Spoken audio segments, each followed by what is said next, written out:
welcome to Let's Talk Macarthur with myself, Mark Turner, and today's special guest from Mater Dei. This wonderful organisation provides innovative and contemporary education and therapy services to babies, children and young adults with an intellectual disability or developmental delay. To tell us about an exciting, timely event that we can all get involved with, we would like to warmly welcome Mater Dei's Fundraising and Event Coordinator, recipient of an Order of Australia Medal, three-time Olympian and all-round fantastic human being, Sarah Ryan. Oh, wow. Thank you, Mark. Great introduction. Oh, look, I could make it so much longer too. So, don't. No, I thought what we'd do today, Sarah, is go through and get a little bit of a basic understanding about the organisation of Mater Dei and what it actually does. Yeah, absolutely. So a lot of the people in our Macarthur area are very familiar with Mater Dei being a school. We have a long history of being on that site at Cobbitty, and many people probably don't realise in the last few years there's been great growth and development because there's a desperate need. So we do still have school, which caters for students with an intellectual disability from from kindergarten to year 12. But there's also, which is really exciting, our post-school program. So there was obviously a few years ago a need identified for those students that finish year 12 but haven't yet quite perhaps mastered some of their goals or the skills that they required to attain a full-time job, or just to be more work ready or just skillful in the community. So Next Path is our post-school program for young adults, and they do an amazing job catering for the goal-specific needs of each young adult. And that program's just grown exponentially in the last few years, which is really exciting. And then on the other hand, we also have early education. So we actually have a preschool at Mater Dei, which caters for our really little ones, pre-entering school and getting them ready, not necessarily to come to Mater Dei, but perhaps to go to a school anywhere in the region, but just to help work with those children to get them ready for school. And then another program that we offer is assessment and therapy. And that's, again, not just for Mater Dei students and families, that's for any families in the area. And we have incredible therapists who do the most amazing work with our young children and young adults. So it really is the most extraordinary place, and it does meet the need in our Macarthur area. It sure does, and as you say, because the area is growing, it's a growing need. And to give our listeners some perspective on that, my son Josh went to Mater Dei, so he's got intellectual disability, and he was one of the founding young adults in the Next Path continuous learning program. And there were only six young adults in that first year, and I think currently we're at about 54 young adults. So it's quite incredible, and the change that's made in Josh's life and in our family's life is something that we could never repay to the organisation of Mater Dei. But like Josh now has his own job, he's there now working. So he works every Monday and Wednesday. He we help him manage his money and all of that sort of stuff. And just the development has been incredible. Because when he was in a mainstream primary school, he used to hide out in the sports closet at lunchtime with no friends and that sort of stuff, and no way to communicate what he was thinking and feeling. Now he's 22, he's well out of school and he's finished with the Next Path program. He has a job and he's got this amazing core group of friends that they all communicate all the time. They play online, all sorts of stuff, right? That's right. So to have that sort of impact on numerous lives is such an important thing. So it takes a lot of funds, right, to run these programs. So Mater Dei has its program where it does the fundraising and events. You have some consistent ones every year. Tell us about those ones. Yeah, so we do have our staples that have been going for nearly 30 years, in the sense of we've got our amazing annual golf day. So that's been going for a long time, and with wonderful support, again, from our Macarthur businesses. And then we have the foundation dinner, which would normally have been held last weekend. So we were really, really sad that that's so far been postponed. The ladies' lipstick luncheon is also an amazing event as well. And we've also had a race night in the past. However, we've sort of needed to adapt to the times. And as much as we love those face-to-face engaging events where we come together in a room and, we sometimes have the opportunity to see the students on stage perform and hear families share their stories. We also realise that there's other ways to be creative with fundraising. And in the last 2 years, we've done Trek for Opportunity. So yourself, Mark, have been a wonderful contributor to the Treks, and we've had smaller groups where we challenge them. We take them to places where they may not think of going by themselves or with their family. It's not a holiday. It's somewhere where every day is a little bit of putting you out of your comfort zone. And in return, you're asking for people to support you in doing that trek, and that raises money for Mater Dei. So we've gone to the Larapinta Trail and we've done Tasmania. So they've been a wonderful contributing fundraising event for Mater Dei over the last few years. Yeah, they have been fantastic, and the number of local businesses that got involved that haven't had a connection with Mater Dei in the past, who are now great supporters and keen to do more. So we look forward to the development of Trek for Opportunity in the future. Yeah. So the use of technology is obviously a very, very important part of fundraising now. Yes. So how has Mater Dei now adapted to the use of technology in fundraising? Yeah, great question. So last year, with the start of COVID-19, really challenged us because we had to cancel all of our events, all of those face-to-face opportunities to bring our community and our supporters together. So we started to, adapt. Pivot was the word of last year. And we looked at what we could do online. And so we launched Move It for Mater Dei. So that's an incredible opportunity to still engage your community, but you aren't necessarily in the same room together. So we have a platform called Raisely, and you can just create your own page and then you share it through social media and through email, the wonderful technology that we have at our fingertips. And then you just ask people to support you. So it's called peer-to-peer fundraising.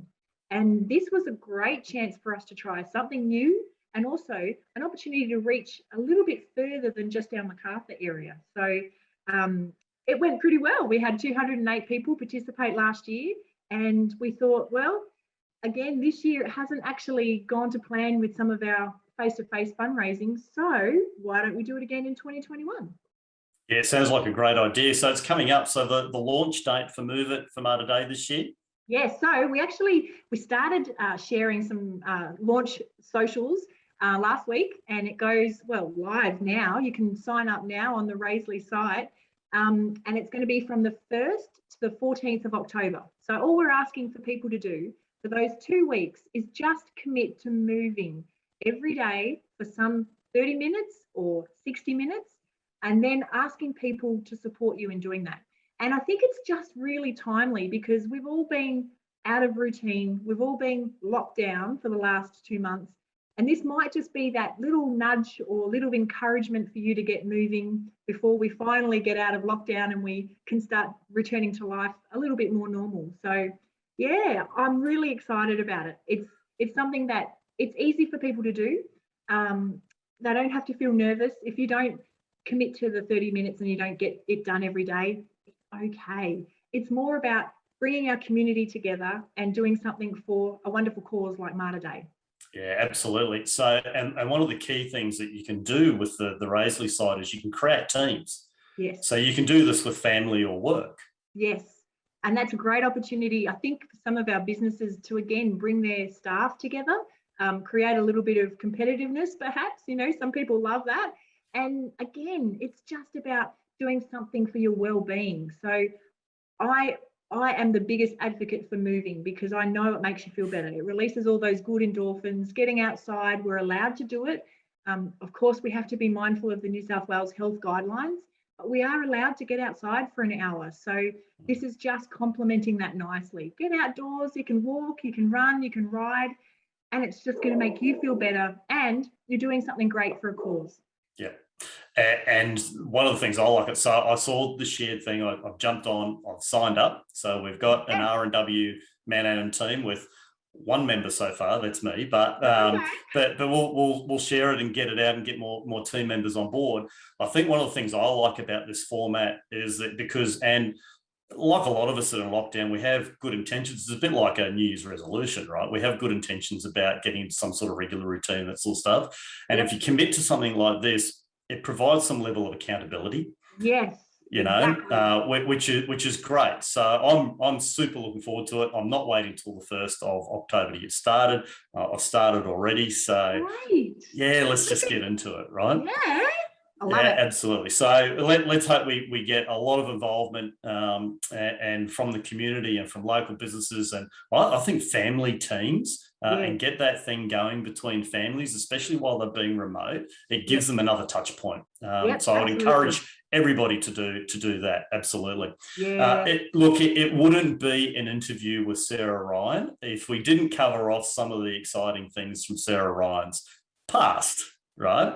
Okay. You'd be used to this by now, Sarah, right? So for those that don't know, Sarah is a 3-time Olympian swimmer, well known for her feats in the pool in the 4x100 metre medley and the 4x100 metre freestyle. So the years, the Olympics that you were in, you have to go a long way back. not 96, 2000, 2004, is that right? That's right. That's right. Yep. And it was a real golden age of swimming. Yeah. Some of your teammates. So blessed. Yes. The greatest names like Ian Thorpe and Susie O'Neill and Kieran Perkins, Grant Hackett, Michael Klim. I know. Really fantastic. My favourite swim of all time, and you just mentioned his name, is Kieran Perkins, lane 8.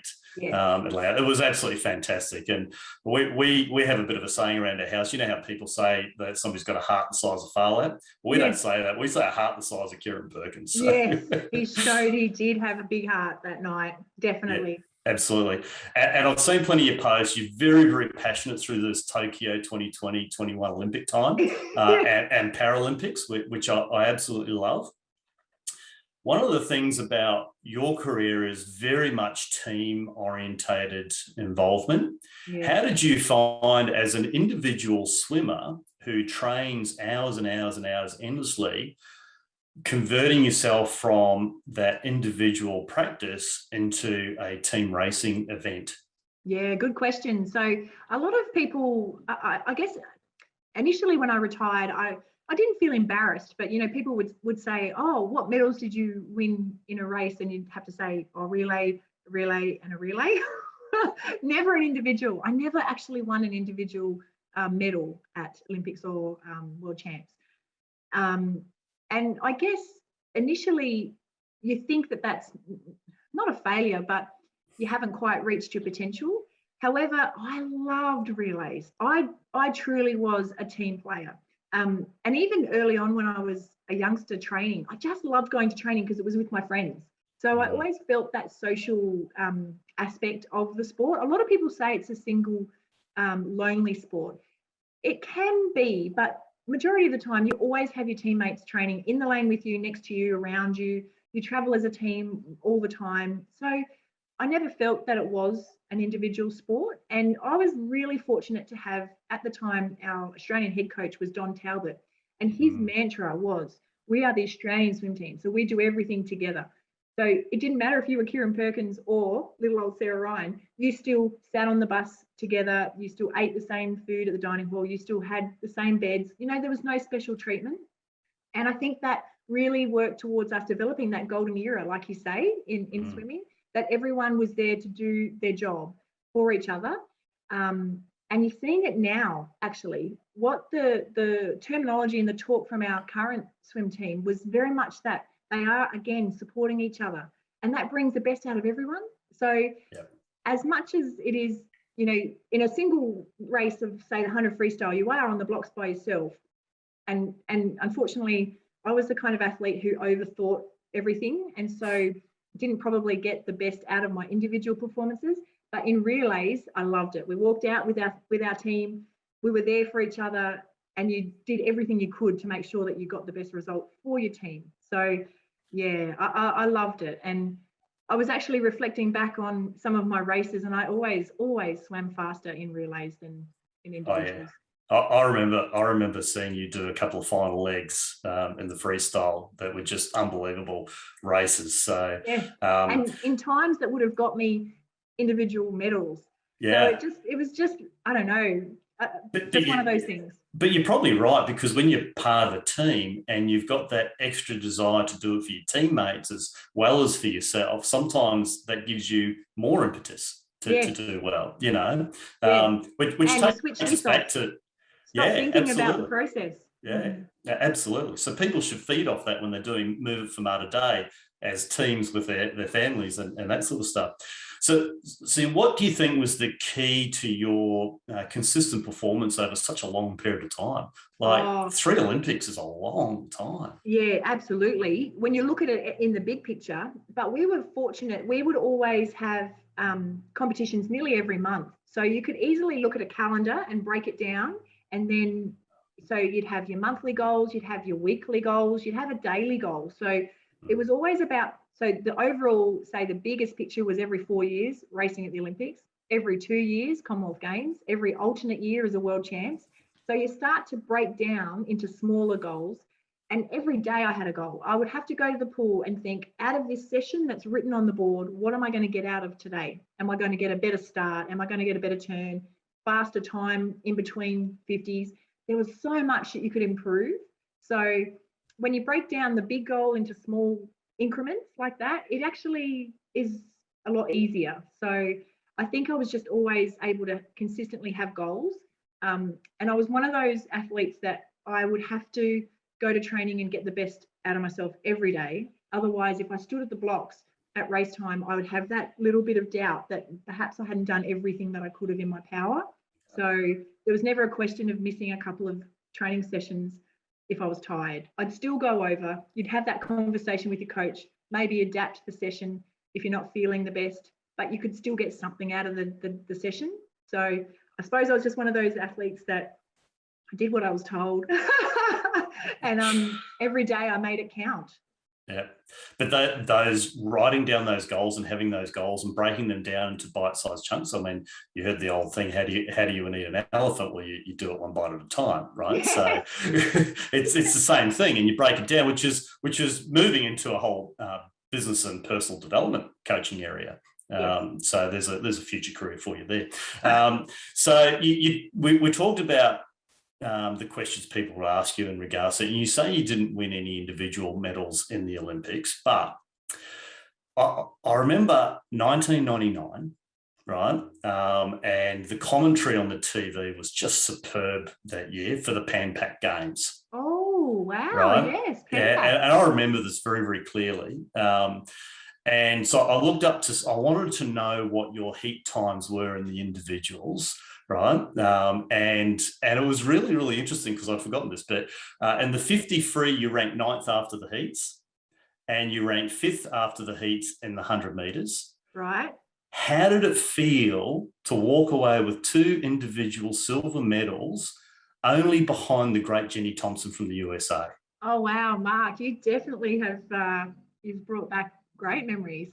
I think for the first time, I felt maybe a more valued swimmer for the team in that regard, because obviously we need all of our swimmers to perform in terms of getting medals, because Don Talbot talked about winning the meet, and that was on the medal tally.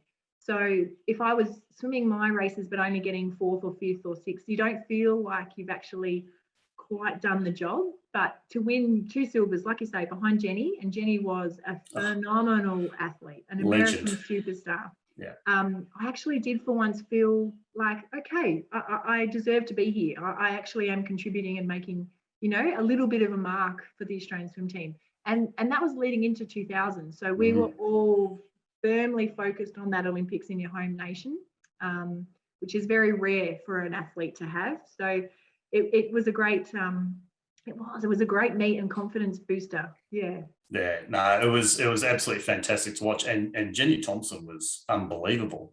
Yeah. Nobody was catching her at that point of time. Yeah, So, right. And yeah. that's how I thought as well, which is silly because Yeah. we're all human, and she could have had a bad day and I could have capitalized on it. Yeah, but your times were fantastic. Oh, thanks. Well, Yeah. They were. Well, I think at that stage, anything under 26 seconds and 50 metres was a quick time. Yeah. And now I look at the times the swimmers are going and I just think, how on earth are they going 53 points and 52 points? Whereas that was never in my thought process. I was just trying to crack that 55 barrier for the 100 freestyle and the 25 barrier for 50 free. So, yeah. But there's a lot more in physical science and that sort of stuff now too to help these athletes. So, yeah, absolutely. Yeah. So 2020 Tokyo, 21, Tokyo Olympics and Paralympics. There are absolutely some fantastic, memorable moments in there. But I've got a question here. What or who did you draw your greatest inspiration from out of all the competitors or events of these games? Which one stood out to you the most? It's hard, isn't it? Because there were so many outstanding performances. And I could easily say something from the pool, but I'm not. I'm actually going to say something from the track. And I am in awe of those gentlemen that competed in the decathlon. To do 2 full days of 10 events is just extraordinary. And our own Australian Ash Maloney got a bronze. However, it was his teammate, Cedric Dubler, I just love that vision in that final race where he's yelling at Ash to give everything he can to make sure he stayed in that medal contention. That is so selfless. And that's what the Olympic motto is all about, stronger, higher, faster, but it's now together and you're doing it for your mate and you're doing it, for your country. Oh, I just thought that was just fantastic sportsmanship. Unbelievable. And already becoming a colloquialism, doing a doubler. Yes, helping your mate out. It's awesome, isn't it? So we've got a Bradbury, we've got a doubler. So it is awesome. And that was probably the highlight for me too, because it was actually really good. There was good you don't always get good coverage on the decathlon. But for Tokyo, we got really good coverage on the decathlon. Really, really enjoyed that. What non-medal winning moment, that's probably one, but you'll have to think of another one now. So what non-medal winning moment gave you the greatest joy from the games? Oh, now it's probably, they were medals. They weren't gold. This is from the Paralympics, and this is from the pool though. I just think people can take a lot from watching not only all of our athletes, but the Paralympians in the adversity and the challenges that they overcome.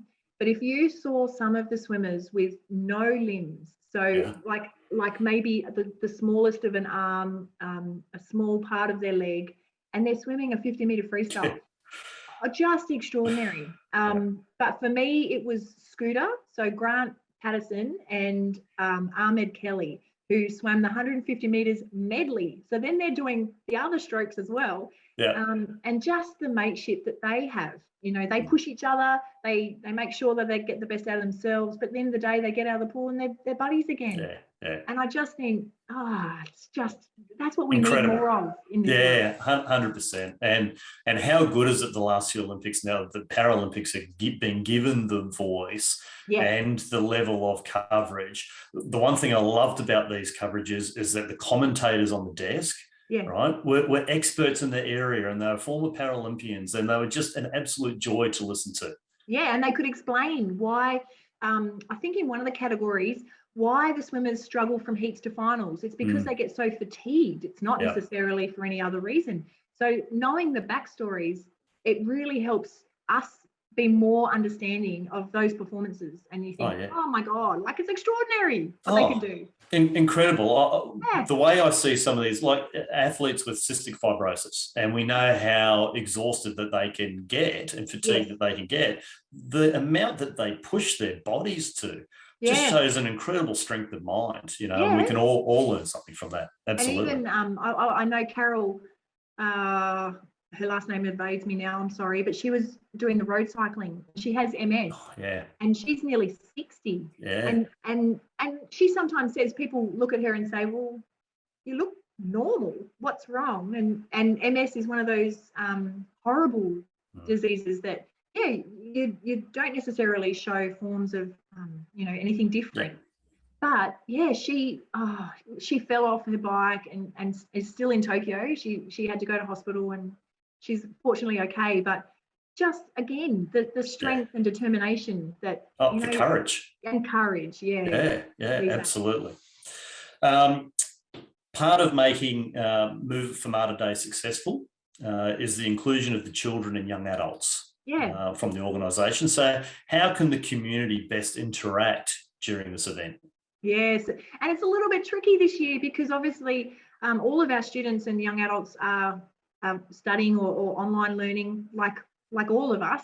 So we haven't been able to perhaps get as much footage and video messaging as we would like. Like last year, we were able to get those wonderful messages of support and you can do it and come on, join me messages. So we have to be a little bit more creative this year.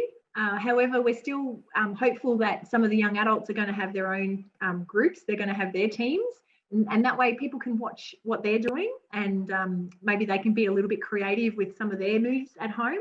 And then, of course, we just want people to look at the website and then they can see some of the stories of our families and students and young adults who are a part of the Mater Dei fabric, who, they love all the things that they do at school and at Next Path and at ECE. So it's just about learning a little bit more about their world and hopefully by engaging in the Raisley site, people can do that from the community. Yeah, and I think if people in the community are doing it and having fun, I think sometimes it'd be nice for them to maybe do a little short story video on their socials and share it. Yeah. So the young adults that are involved through Next Path and the kids from Mater Dei can actually see them, and see that people are out there doing stuff, getting involved. So I think the reverse feedback going the other way too would work really well.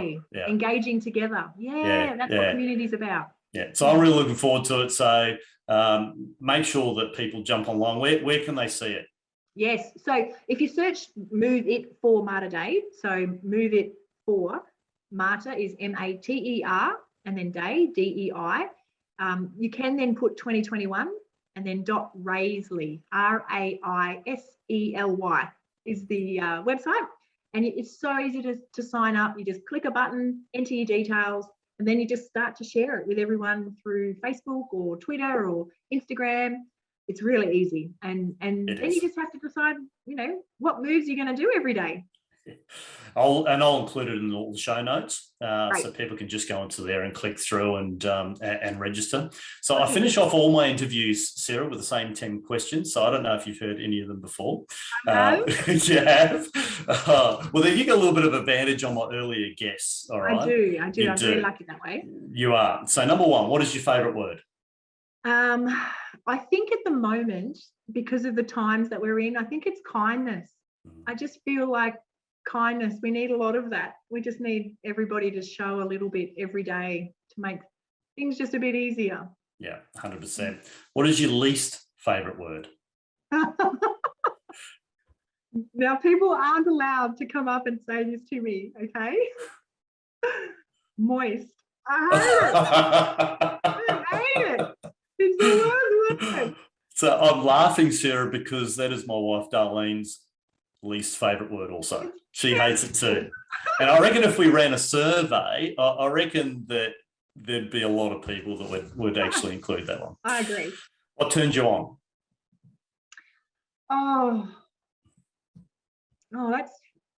Well, a couple of weeks ago, it was all of the wonderful performances of the Olympics and the Paralympics. I love seeing people just reach their potential, I think, no matter what it is, not even in sport, just people that work towards a goal and they achieve it, and just that feeling of accomplishment, everybody should have that. Yeah, I agree. What turns you off?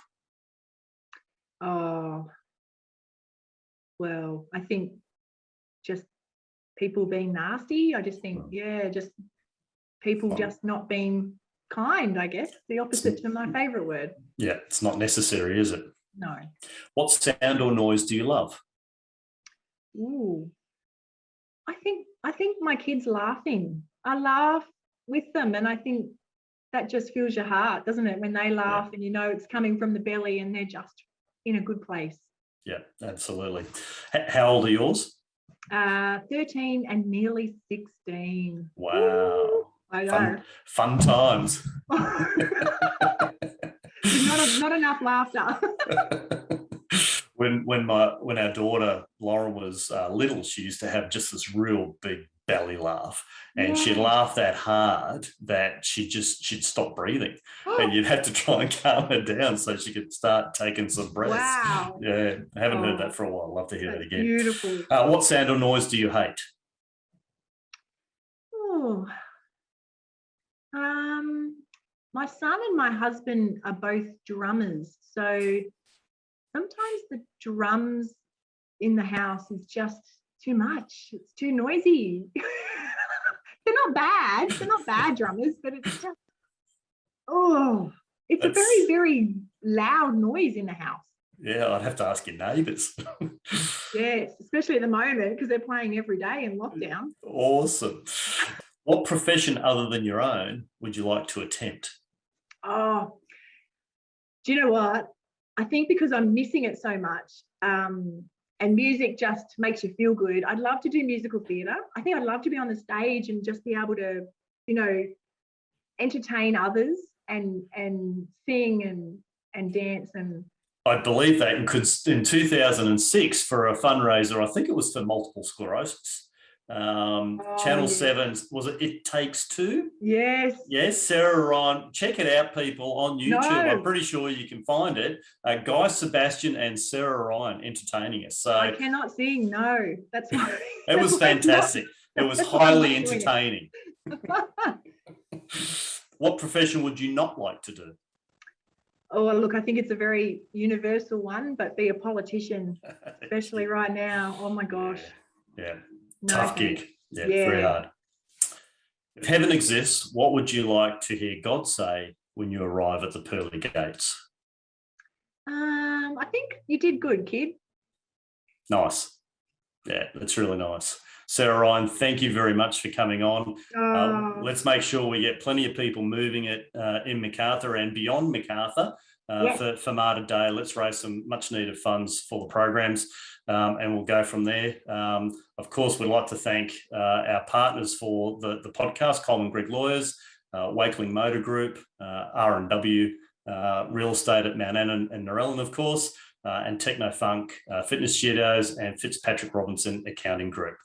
Sarah, you have a great rest of the week. Can't wait to get moving for Mater Dei, really moving. Yeah, thanks, Mark, and thanks to everybody. Let's do it. Let's do it. Let's get moving.